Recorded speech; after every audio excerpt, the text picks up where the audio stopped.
तो आज की वीडियो में अपन बेसिकली देखेंगे एलिप्स का बेसिकली वो प्रॉपर्टी जिसका नाम होता है रिफ्लेक्शन प्रॉपर्टी ऑफ एलिप्स। ठीक है, वो अपने ये कहता है कि नाम है बेसिकली इसका बेसिकली तो रिफ्लेक्शन प्रॉपर्टी ऑफ एलिप्स। ठीक है, प्रॉपर्टी ऑफ द एलिप्स। ठीक है, ये बेसिकली आपको ये कहता है कि tangent and normal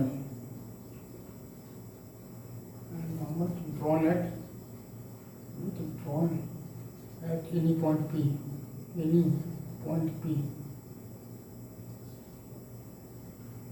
are the really angle bisectors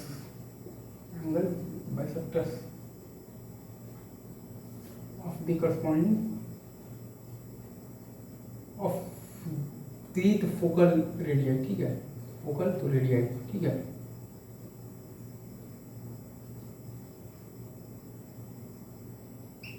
आपका जो नॉर्मल होता है वो होता है आपका बेसिकली होता है इंटरनल एंगल बाइसेक्टर।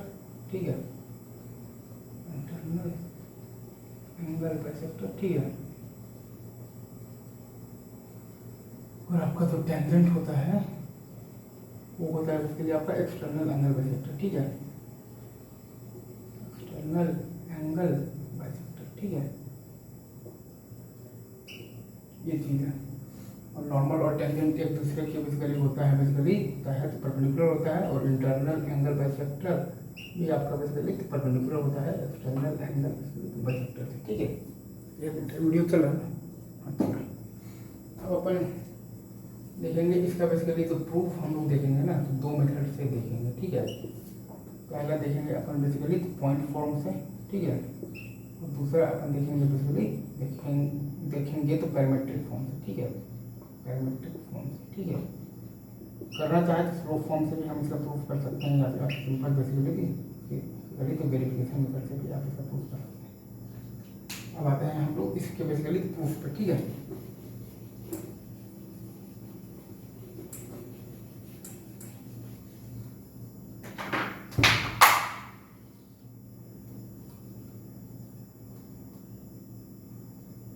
ठीक है, ये आपका एक बेसिकली ये आपका जो बना हुआ है एलिप्स है। ठीक है, ये पॉइंट है आपका बेसिकली AE, 0, और ये पॉइंट है आपका बेसिकली -AE, 0, और ये बेसिकली है आपका बेसिकली S1, और ये है आपका basically S2।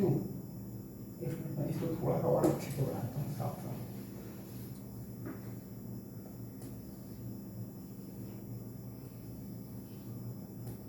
AE, 0, S1 -AE, 0, S2। ठीक है, और ये आपका बेसिकली P। ठीक है, अच्छा, अब हम लोग एक चीज़ जानते हैं कि S1P होता है अपने पास A×1 - E cos थीटा। ठीक है, और S2P होता है अपने पास basically A×1 + E cos theta. S1P को अगर हम लोग ऐसे भी लिखना चाहें तो लिख सकते हैं A - EXI, और S2P को अगर हम लोग ऐसे भी लिखना चाहें तो लिख सकते हैं A + EXI। ठीक है ना, एक मिनट नेट काम कर रहे हैं ना। हाँ, ठीक है, और हम लोग ये देख पा रहे हैं कि S1P + S2P = है बेसिकली अपने पास है बेसिकली 2A है। ठीक है, ट्वाइस ये है। ठीक है, ये चीज़ है।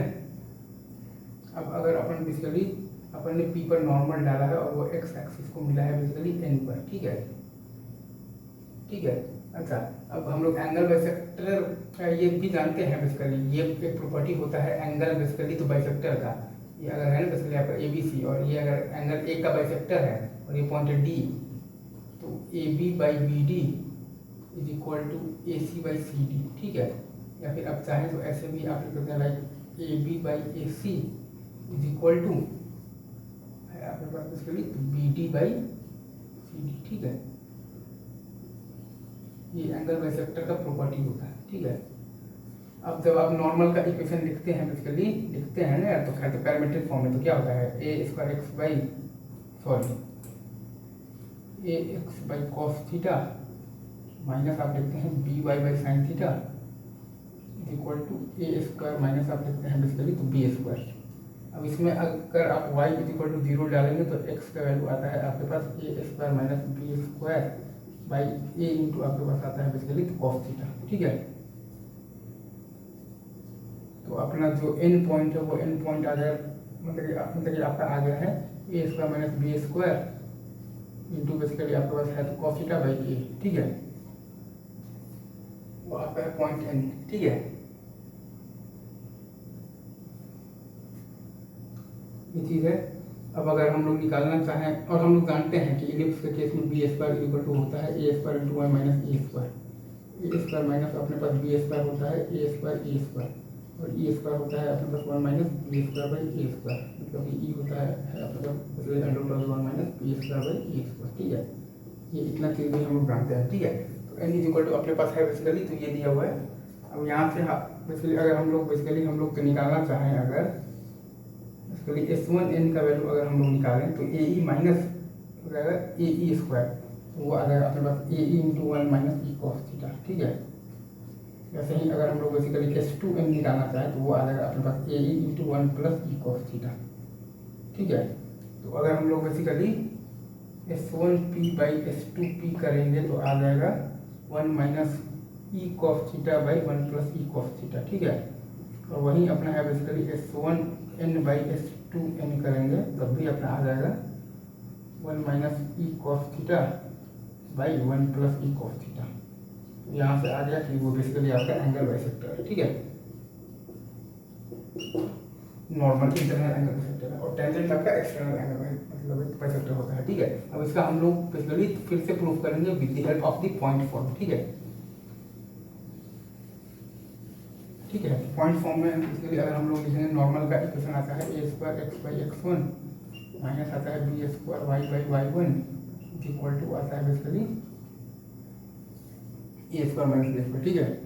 अब इसमें अगर हम लोग देखेंगे तो वो आपके पास S1p है ना, अगर अच्छा एन पॉइंट अगर हम लोग निकालेंगे तो y इक्वल टू 0 अगर हम लोग रखेंगे तो x का वैल्यू आएगा अपने पास ए square minus B square into x1 by A square. अगर y का वैल्यू अगर हम लोग 0 रखते हैं तो x का वैल्यू आता है अपने पास basically a square minus basically तो b square into x1 by A square, ठीक है। ये है पॉइंट एन है अपने पास basically a square minus B square into x1 by A square, ठीक है। सही है ना। N a square x minus अपने पास है तो b square y by one equal to a square minus तो बी स्क्वायर, तो एन के लिए वाई इक्वल टू 0 रख दिए तो एक्स का वैल्यू आ गया है अपने पास ए square minus B square into x1 upon a square, तो एन आ गया ये। तो S1n आपके पास हो जाएगा basically a e minus a square minus B square by A square into x1, मतलब कि a e minus E square x1, ठीक है, ई स्क्वायर x1,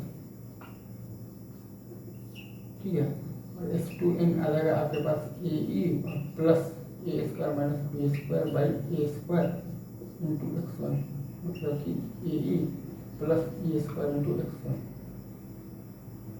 S1n को आप लिख सकते हैं basically e into a minus e x1, ठीक है, ई into a minus e x1। और S2n को आप लिख सकते हैं basically e into a plus e x1, ठीक है। तो S1n बाई S2n है आपके पास basically a minus e x1 by a और प्लस ई x1, ठीक है। और S1p बाई S2p भी आपके पास है basically a minus e x1 by a और प्लस ई x1, ठीक है। तो यहाँ से भी ये दोनों आपका बेसिकली तो इक्वल आ रहा है, मतलब कि आपका बेसिकली एंगल बाइसेक्टर है। तो दैट्स ऑल, बाकी बातें नेक्स्ट ऑल बेस्ट।